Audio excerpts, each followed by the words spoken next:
and welcome to I Make, You Make. I'm Franchelle. Today we're going to learn how to make these very cute and fun earrings. I call them celebration earrings. Don't ask me why, even I don't even remember why. Many years ago when I posted them on my Etsy page for the first time, I just came up with the name because they were so bright and colorful. It reminded me of like all the things you get on a celebration. So they're celebration earrings to me, and they have been bestsellers and conversation starters for me for the last 10 to 15 years. So today we're going to learn a few different ways to make these and how you can vary them and make different styles. So the main thing here is the memory wire and your imagination. So you can use shrinky things, charms, anything you want for the middle. I used ribbon yarn for this, if you can get that. That's my favorite for these, but you can use any type of fabric or ribbon that you like for it. You can also just put beads in between. Just let your imagination guide you. I hope you enjoy this tutorial and leave me any comments and feedback in the comment section below. Let's get started.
So first you're going to take your memory wire. For those of you that are not familiar with it, memory wire is usually used for bracelets.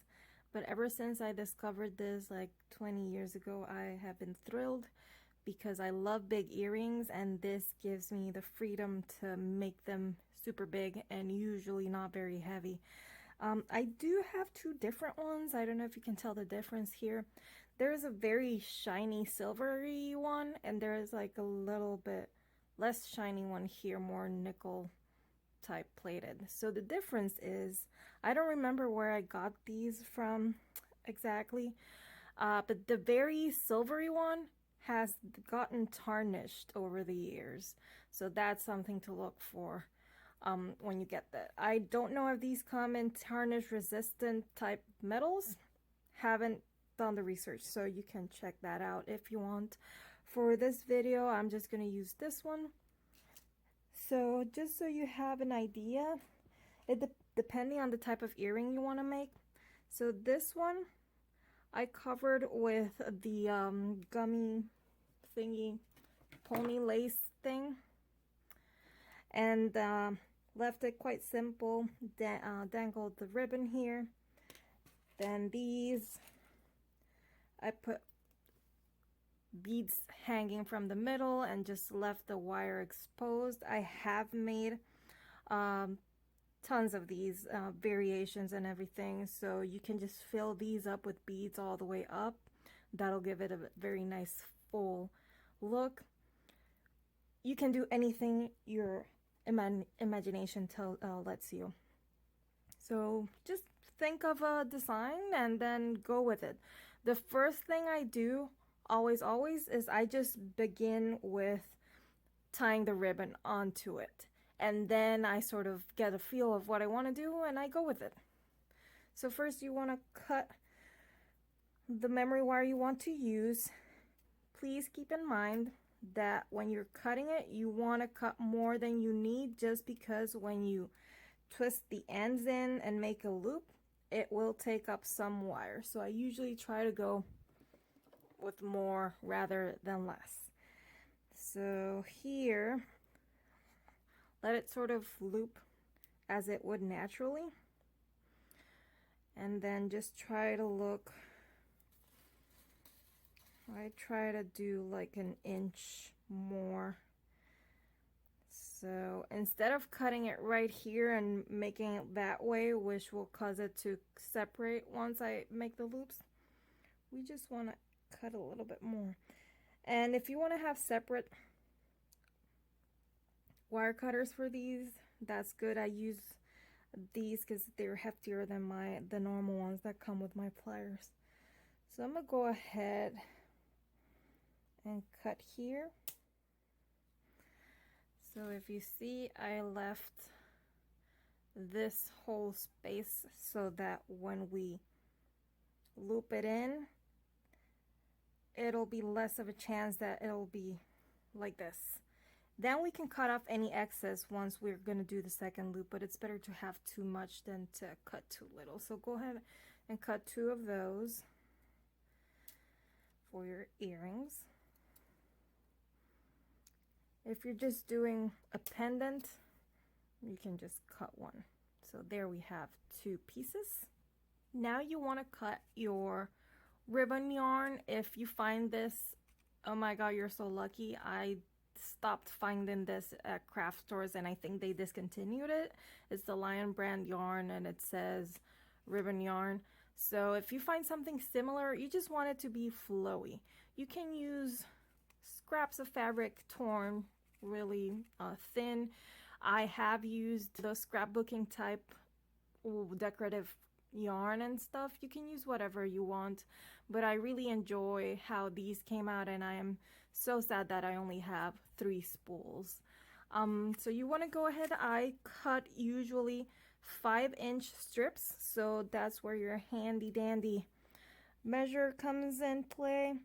So just measure a 5-inch piece, cut that out, and then you can use that same piece to cut out all of your pieces. So I do 30. You can do however many you want, but 30 will be 15 for each. So that basically fills up the middle space as you see here.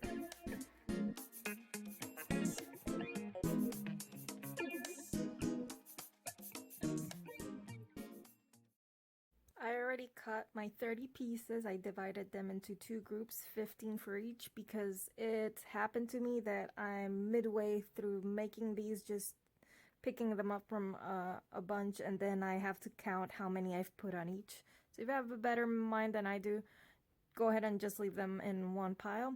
I like to do this because that way I know I've put the exact same amount on each of my earrings. Now the first one is the most difficult. You're just gonna take it and you're gonna do, I do the right side,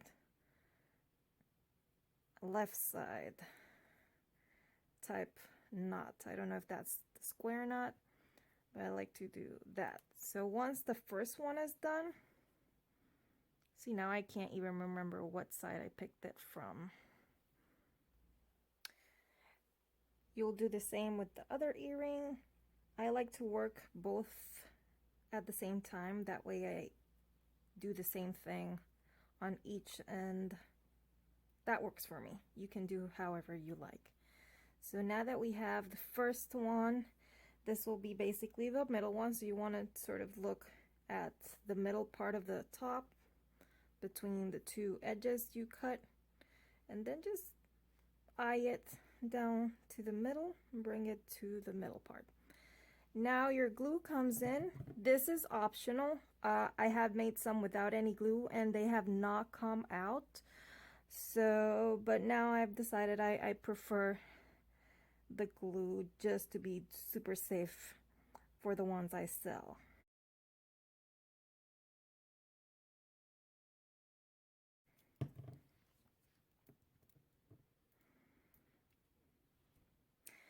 And now you're just gonna add one on each side, one on each side, and after you add one, you just add another drop of glue on each side, and you keep going all the way until you have 15 on each.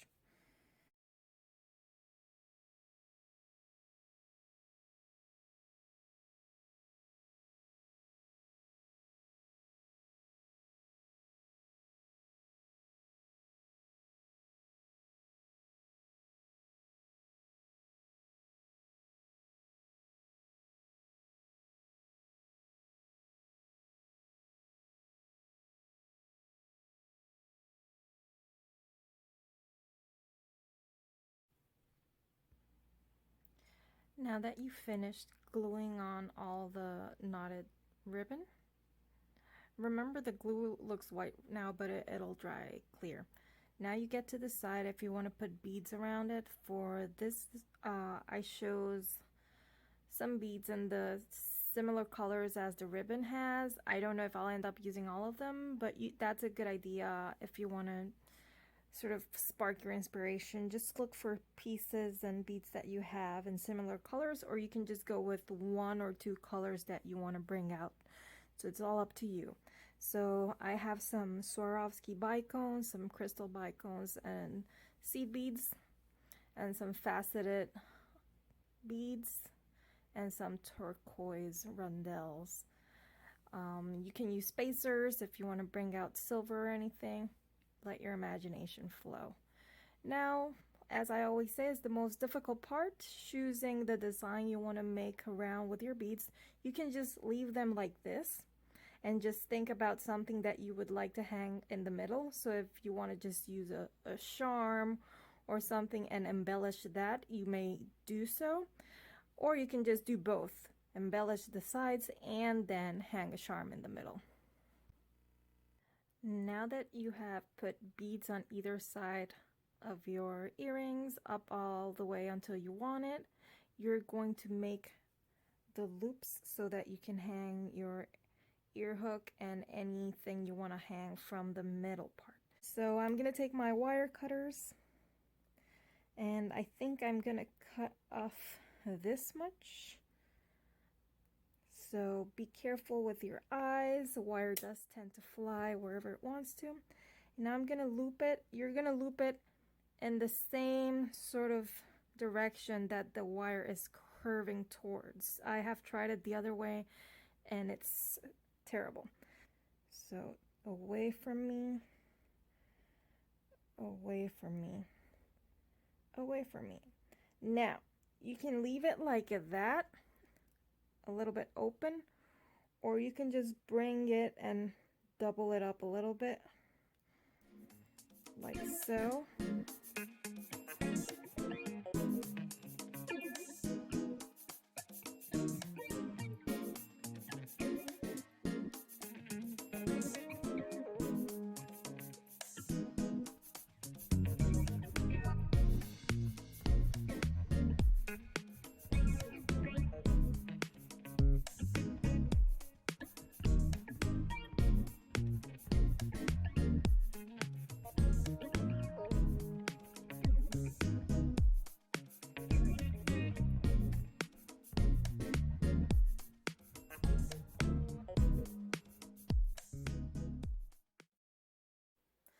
Now you have attached the ear hook or ear wire and whatever you wanted to dangle in the middle. You have a finished pair of earrings. At this point, if you wanted to cut off a little bit or add a shape to that, you can do so. I have never cut off anything. I like how it looks like that. And right now they're all hanging downwards, but as time goes by and you handle them, they get sort of like bunched up like this, and I sort of love that look. It looks more crazy and it just looks fun. So that's how you make those. And now a little bit of a tutorial on how to just add the tube to make this. It's very, very easy. So the pony lacing tube thingy, what I like about this, it might have another name, but I don't know it, is it has, so it's a tube so it has a hole through the middle. It's like a very thin hose. So what you do is you cut your memory wire and you just insert this through one of the ends, keep going, and it's basically the same thing. You cover it up until you can. Try to leave a little wiggle room for the looping, and then you would either go in and add your ribbon, or you would just use it like that to hang whatever it is you want to hang in the middle and make fun earrings like these. Good thing is they're very big statement earrings, but super lightweight. If you're wondering, these things are just shrinky-dink plastic. I traced some flowers out of a coloring book onto the shrinky-dink plastic, colored them with alcohol markers, and then I used my heat gun to shrink them. Before I did, I made a hole with one of these. So the regular hole punch will make a huge hole, but then when you shrink it, it's the perfect size for adding things to it. So there you have it. 2 very easy ways to use memory wire to do big, eye-catching statement earrings that won't be pulling on your ear because they're so lightweight. I hope you enjoyed it. Feel free to send me pictures of what you've done. And thank you for watching. See you next time.